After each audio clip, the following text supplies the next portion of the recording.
अन्य राज्य धन्यवाद बोले। आज हम स्वीय संविधान की प्रमुख विशेषताओं के बारे में अध्ययन करेंगे। संविधान वह होता है जिसके अनुसार किसी देश या राज्य के शासन का संचालन किया जाता है। प्रत्येक स्वतंत्र राष्ट्र का अपना संविधान होता है।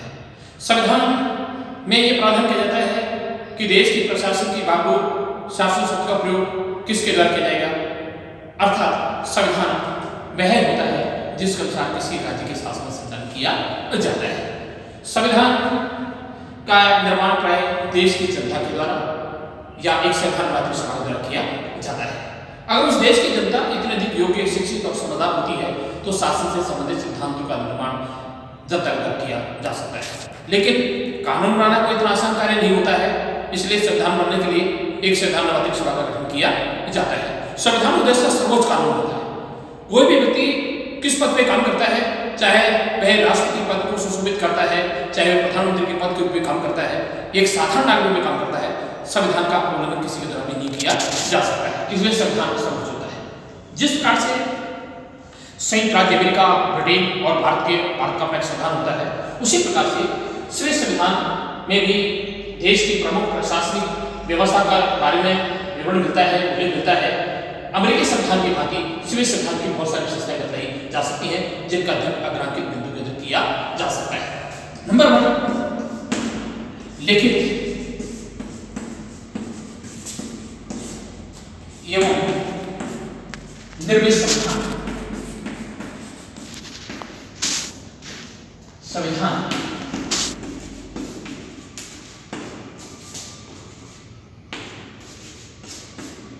जिस प्रकार से संयुक्त राज्य अमेरिका के संविधान का निर्माण 1727 के फिलाडेल्फिया सम्मेलन के द्वारा किया गया था, अर्थात एक संविधान निर्माती सभा के द्वारा, एक समिति के द्वारा, एक समिति के द्वारा किया गया था, उसी प्रकार से स्वीय संविधान का निर्माण भी 1848 में एक 14 सदस्य आयोग के द्वारा किया गया था।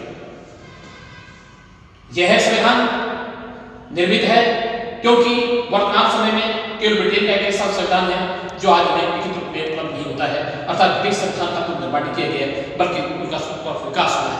कहना यह था कि जिस प्रकार से भारत और अमेरिका और फ्रांस के संविधान का निर्माण किया गया है, उसी प्रकार से स्विट्जरलैंड के संविधान का भी निर्माण किया गया है। यह 1848 में इस संविधान का निर्माण किया गया था, इसलिए यह विश्व का निर्मित लिखित और संविधान माना जाता है। कहने वाला यह था कि यह संयुक्त राज्य अमेरिका के संविधान से कुछ अधिक व्यापक होता है, लेकिन भारत के संविधान से कुछ संक्षिप्त माना जाता है। 1848 में जिस संविधान को लागू किया गया, उस संविधान में समय समय पर बहुत सारे संशोधन किए गए। मूल संविधान में केवल 3 अध्याय थे और 123 अनुच्छेद थे, लेकिन आज वर्तमान संविधान जो 1999 में लागू किया गया था, उस संविधान में 103 अध्याय के साथ 4 अध्याय और 150 अनुच्छेद का प्रावधान किया गया।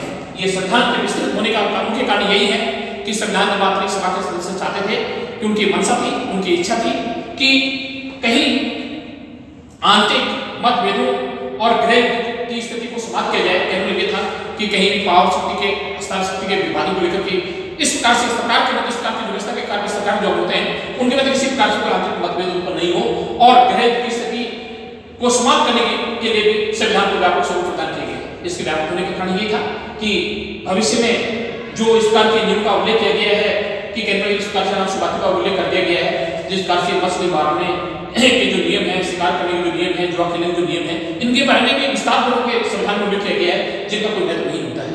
और दूसरा, इसके विशाल होने का दूसरा यही प्रतीत होता है कि संविधान निर्माता की सभा के सदस्य चाहते थे कि कहीं पर भी आंतरिक मतभेद की स्थिति उत्पन्न नहीं हो और देश के ग्रह की स्थिति उत्पन्न नहीं हो, इसलिए इस प्रकार के अनावश्यक नियमों का जो उल्लेख किया गया है, उसलिए संविधान बहुत बड़ा व्यापक हो जाता है, विशाल हो जाता है।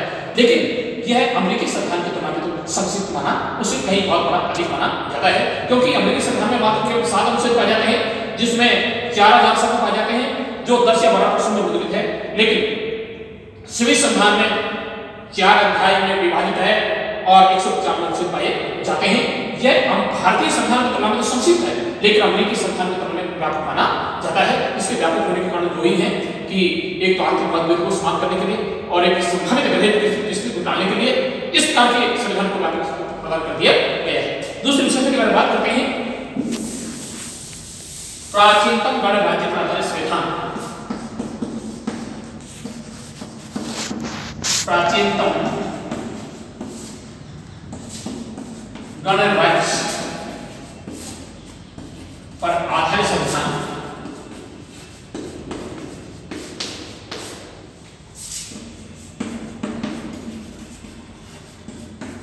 गणतंत्र मतलब होता है कि जनता के द्वारा निर्वाचित प्रतिनिधि, अर्थात राज्य के प्रशासन जो भाग में होती है, जो प्रमुख प्रशासन अधिकारी होता है, देश का राष्ट्रपति होता है, वह जनता के द्वारा प्रत्यक्ष या परोक्ष रूप से निर्वाचित होता है। वह उत्तराधिकार का आधार पर प्राप्त नहीं करता है।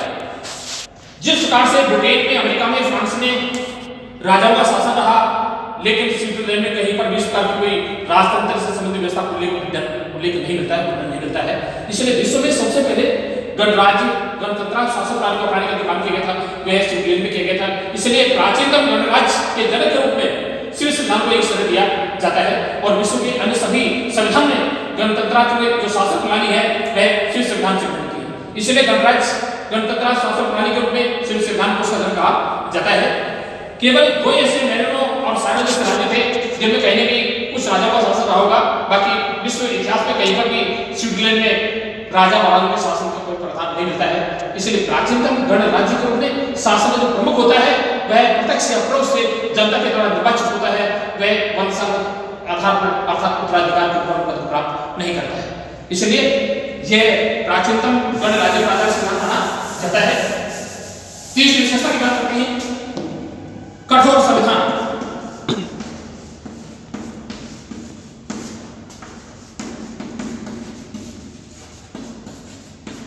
संविधान में संशोधन करने का आधार दो प्रकार के संविधान होते हैं। नंबर 1 लचीले संविधान। इस श्रेणी में उन संविधानों को रखा जाता है जिनमें सामान्य कानून निर्माण की प्रक्रिया के आधार पर संविधान में संशोधन कर दिए जाते हैं। अर्थात संविधान में संशोधन करने के लिए सामान्य कानून निर्माण से किसी विधि प्रक्रिया को करने की आवश्यकता नहीं होती। जिस कारण से ब्रिटेन के संविधान में संसद के द्वारा सामान्य कानून निर्माण की प्रक्रिया के आधार पर देश के संविधान में संशोधन कर दिए जाते हैं। इसलिए ब्रिटेन का जो संविधान है वह लचीला संविधान माना जाता है। दूसरे संविधान में संविधान होते हैं जिनमें संविधान में संशोधन करने के लिए सामान्य कानून निर्माण से भिन्न प्रक्रिया को अपनाया जाता है। अर्थात देश की जो व्यवस्था होती है, देश की जो पार्लियामेंट होती है, देश की जो संसद होती है, उसके द्वारा संविधान में संशोधन करने के लिए सामान्य कानून निर्माण की प्रक्रिया के माध्यम से संशोधन कार्य किया जा सकता है। अर्थात जिसमें सामान्य कानून निर्माण की प्रक्रिया और संविधान में संशोधन प्रक्रिया में अंतर पाया जाता है, ऐसे सभी जो संविधान कहलाते हैं वे कठोर संविधान कहलाते हैं। जिस कारण से अमेरिका का संविधान विश्व का सर्वाधिक कठोर संविधान हो जाता है। अर्थात वहां की कांग्रेस होती है, कांग्रेस वहां की संसद होती है, व्यवस्था होती है, उसमें संविधान में संशोधन करने के लिए सामान्य कानून निर्माण से भिन्न प्रक्रिया को अपनाना पड़ता है। इसी प्रकार से संविधान में भी जब तक संशोधन नहीं किया जा सकता है, जब तक देश की जो संघीय सभा होती है, जो देश की व्यवस्थापिका होती है, इसके दोनों सदनों के द्वारा उसे विधेयक को पारित कर दिया जाता है और उसके बाद जनमत के आधार पर देश के मतदाताओं का बहुमत का समर्थन प्राप्त हो जाता है, जब तक संविधान में संशोधन नहीं किया जा सकता है। इसलिए अमेरिकी संविधान की भांति जो स्विट्जरलैंड का संविधान है वो भी कठोर संविधान माना जाता है। यद्यपि अमेरिका का संविधान स्विस संविधान की तुलना में अधिक कठोर होता है, लेकिन कुछ समय अगर बात की जाती है तो संविधान में संशोधन प्रक्रिया की बात की जाती है तो उसके आधार पर ऐसा है कि स्विट्जरलैंड का संविधान भी कठोर संविधान माना जाता है। अर्थात इस प्रकार से ब्रिटेन में संसद के द्वारा संविधान में संशोधन किए जाते हैं, उसी प्रकार से स्विट्जरलैंड में संविधान में संशोधन करने के लिए भिन्न कानून की प्रक्रिया को अपनाना पड़ता है। तीसरी विशेषता की बात करते हैं, तिहरी नागरिकता पर आधारित संविधान। तिहरी नागरिकता पर आधारित संविधान।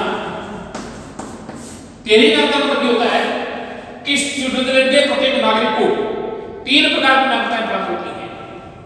प्राय संघात्मक शासन प्रणाली वाले सभी राष्ट्रों ने केवल भारत को छोड़ दीजिए, उन सभी राष्ट्रों के संविधान के द्वारा देश के प्रत्येक नागरिक को दोहरी नागरिकता दी जाती है। एक तो राज्य विशेष की नागरिकता, जिस राज्य का वह व्यक्ति निवासी होता है, और दूसरी देश विशेष की नागरिकता प्राप्त होती है। लेकिन स्विस संविधान में प्रत्येक व्यक्ति को 3 प्रकार की नागरिकता प्राप्त होती है। नागरिकता का एक क्रम होता है, सबसे पहले नगर पालिका की नागरिकता अर्थात म्युनिसिपैलिटी की नागरिकता, उसके बाद कैंटन की या राज्य की नागरिकता और उसके बाद होती है देश की नागरिकता।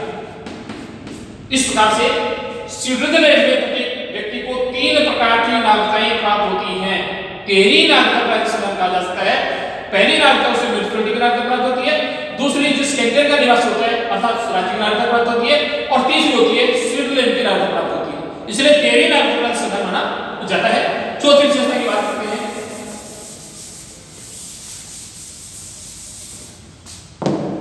शक्ति विभाजन के सिद्धांत पर आधारित संविधान।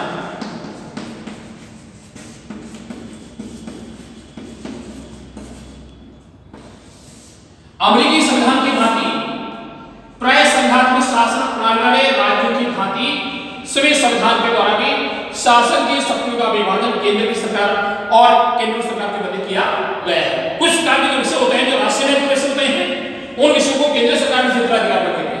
जिस प्रकार से मुद्रा है, बैंकिंग है, रेल है, डाक है, तार है, ये महत्वपूर्ण जो परराष्ट्र संबंध रिलेशन विभाग होता है, जो विदेशी विभाग से संबंधित होती है, उनके बारे में सरकार के कानून में पावर होती है, केंद्र सरकार के पास होती है।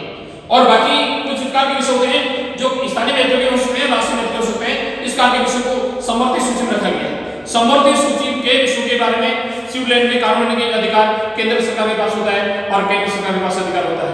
लेकिन इस समवर्ती सूची के किसी भी विषय के बारे में केंद्र सरकार और केंद्र सरकार के द्वारा बनाए गए कानून सरकार का गतिरोध होता है। तो इस स्थिति में संघ सरकार के द्वारा निर्मित कानून को वैध माना जाता है और राज्य सरकार के द्वारा जो केंद्र सरकार द्वारा कानून होता है वह रद्द माना जाता है। अगली बात करते हैं आंशिक न्यायिक पुनरावलोकन पर आधारित संविधान। आंशिक न्यायिक पुनरावलोकन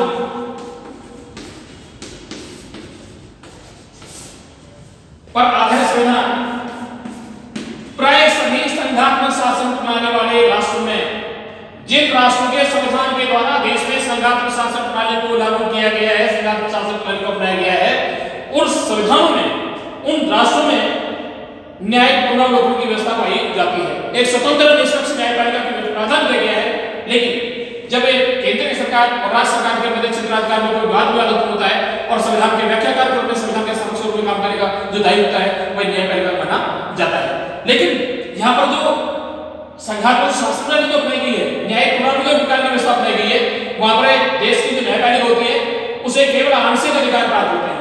अगला कहना यह था कि स्विट्जरलैंड में केंद्र की सरकार के द्वारा संघ सरकार के द्वारा बनाए गए किसी भी कानून की वैधता अवस्था की जांच करने का अधिकार न्यायपालिका के पास नहीं होता है।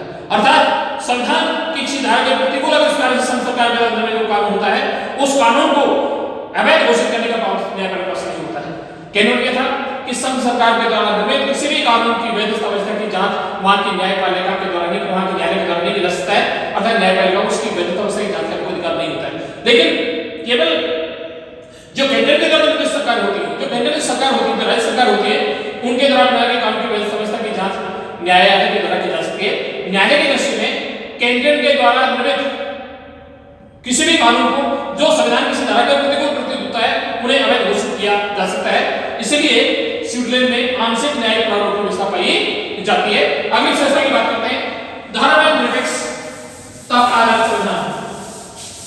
धर्मनिरपेक्षता का मतलब ये होता है कि राज्य का अपना कोई धर्म नहीं होता है। अर्थात राज्य के द्वारा नागरिक साथ व्यवहार करते समय, नागरिक सुविधाएं प्रदान करते समय धर्म, नस्ल, जाति और लिंग के आधार पर किसी प्रकार का भेदभाव किया जाता है। राज्य की ओर से किसी धर्म विशेष को न तो प्रोत्साहन दिया जाता है और न किसी धर्म विशेष का विरोध किया जाता है। अर्थात राज्य के द्वारा सभी व्यक्तियों को अंतः करने की पूर्ण स्वतंत्रता दी जाती है।